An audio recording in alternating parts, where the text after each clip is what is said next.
So, Cherie, congratulations in advance. First things first, promote mo yung concert. Yes, I'd like to invite everyone to please support and watch Artist Cherie. It's on May 24 at the Music Museum, 8 p.m. Ano nga yung aabangan natin dito? Naku, marami po silang aabangan dito sa show na to. Kasi this is the first time that we're going to have a show like this here in the Philippines, where it's showcasing pole dancing, aerial sports, yung mga aerial hoop, aerial hammock while singing. And then at the same time, we're also incorporating theater on it. Kasi syempre, when I started naman talaga in show business, I started in theater. So I wanna, like, you know, make it a part of the show also na yung mga kanta na kinanta ko sa teatro before. So I wanna do it on my own version naman.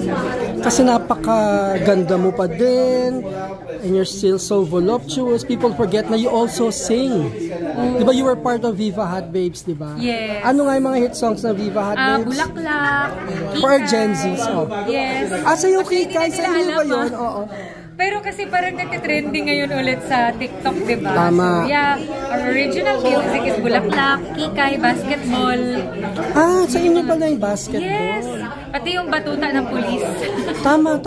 Sa amin din yun. Sinabi mo kasi na nagtitrending, and kanina din, in our previous interview, parang you're promoting empowerment? Yes. Women empowerment. Yes, actually that's the goal for this show. We are promoting women empowerment. Of course, kasi syempre pag sinabi nilang babae ka, minsan 'di ba parang bawal na sa'yo magpa-sexy, bawal na. You know, ang daming mga maling ideas na binibigay sa mga babae na pag babae ka na sa bahay ka lang dapat nasa. Parang hindi na kasi ganun yung generation ngayon eh. Parang women and men are equal na. So whatever men can do, women can do. So for me, I want to empower women to be strong and to be brave. And na, you know, they have to also achieve their goals in life. I mean, like, it's okay to sacrifice.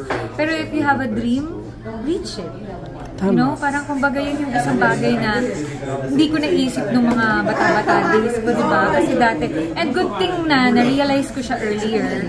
You know, I learned to embrace my sensuality earlier na habang kaya ko pa, and I learned to embrace the power of women. Alam mo yun, us women we are very powerful in our own ways. May mga bagay tayong hindi nagagawa ng mga lalaki, like giving birth, right. You know, carrying a son or a daughter, a child, their stomach for 9 months. Ang dami actually mga bagay na nagagawa ng mga babae na medyo nahihirapan ng mga lalaki. So, kumbaga parang I wanna embrace that in us, sa mga babae. And I wanna also empower women na kung meron kayong goals, meron kayong dreams, it's not impossible to achieve. Before Viva Hot Babes, there was Sex Bomb, and then now after Viva Hot Babes, may Beanie. Have you heard of them? I think I've heard of them. It's a P-pop girl group. And I'm glad you mentioned empowerment kasi for the longest time they were lagging behind a male group. Yeah. But now, at least in one platform, they've anong tawag doon? Nalagpasan nila yung isang male group sa platform na yon. Yeah. What can you say about that, about women stepping up? Yeah, I think it's time. It's really time for us women to step up na. Kasi, yun nga, like what I said, sometimes women are scared kasi parang they might be judged, you know, they might be... Ako kasi parang I really believe in, you know, expressing yourself in whatever way. Siyempre, you also have to put respect in yourself. Hindi ka naman magsusuot ng sexy dahil gusto mong ma-rape, di ba? Parang that's not your goal. But also, if you wear something revealing, you also have to respect yourself as well. Diba? Wag naman yung overboard na nakahubad ka lang naglalakad, diba? Kumbaga, kita na lahat. Kumbaga, there's a certain limit also na masasabi mo na nag-i-empower ka, but not in a way na babastusin mo din yung sarili mo.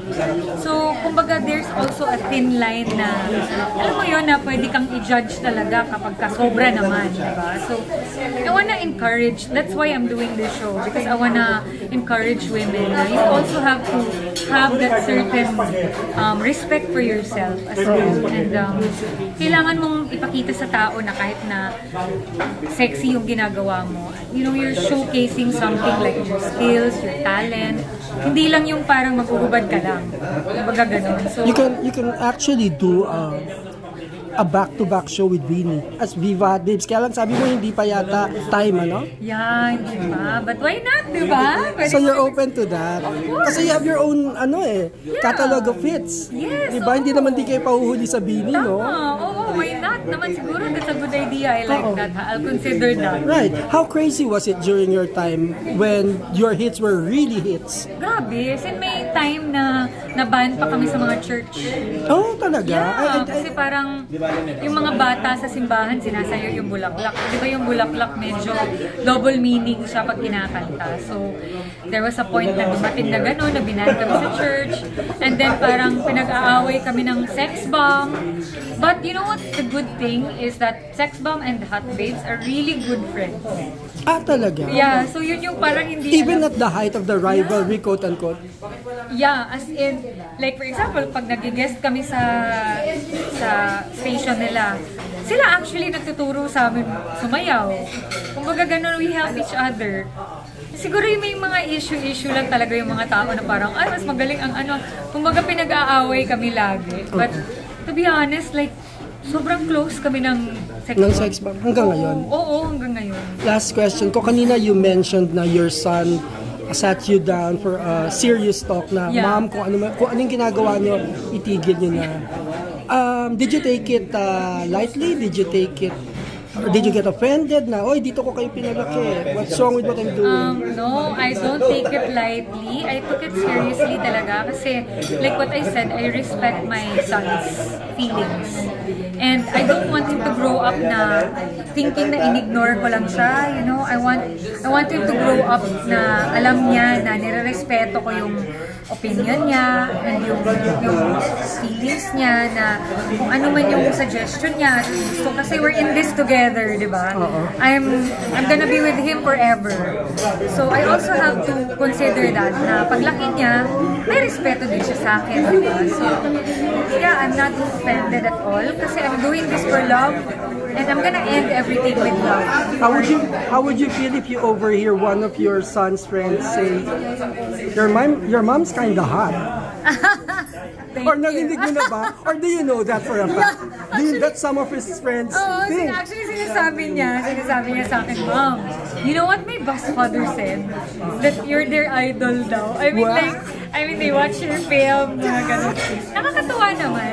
Basta wag lang yung bastos naman, di ba? Kumbaga parang if they say that, then I'll say thank you, di ba? Why not? Na-appreciate nila yung beauty or yung pagkatao mo. So why not? Ano yung mga abangan pa namin after this concert or show? Actually, after this concert, we're gonna be touring it. Not just here in the Philippines, but also abroad, like maybe in the US and in Canada. Wow. Inaabangan ko po yan na... Actually, the concept is kind of unique.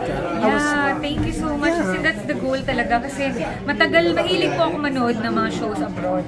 And pag uwi ko dito sa Pilipinas, hinahanap ko siya. Yung parang, bakit wala tayong ganong show? I mean, like, bakit walang ganon? Kasi that kind of show kasi I resonate talaga sa show na gano'n. Kasi since whatever I do, my image will always be sexy. And then at the same time, I'm a singer. So how will I incorporate what I love doing, my passion is pole dancing, mga aerial, kumbaga parang it's my form of workout.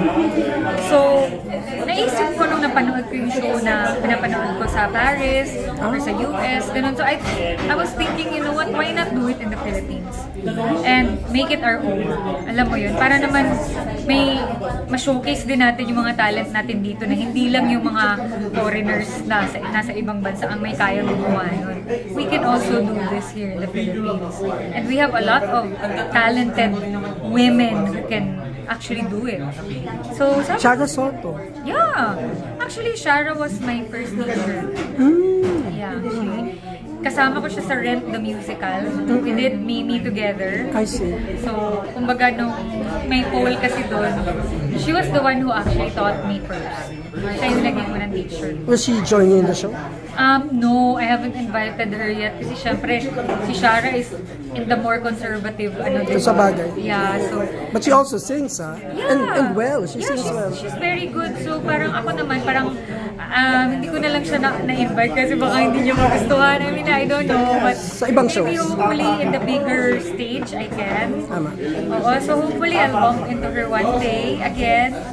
And then maybe ask her to kasi nakakahiya.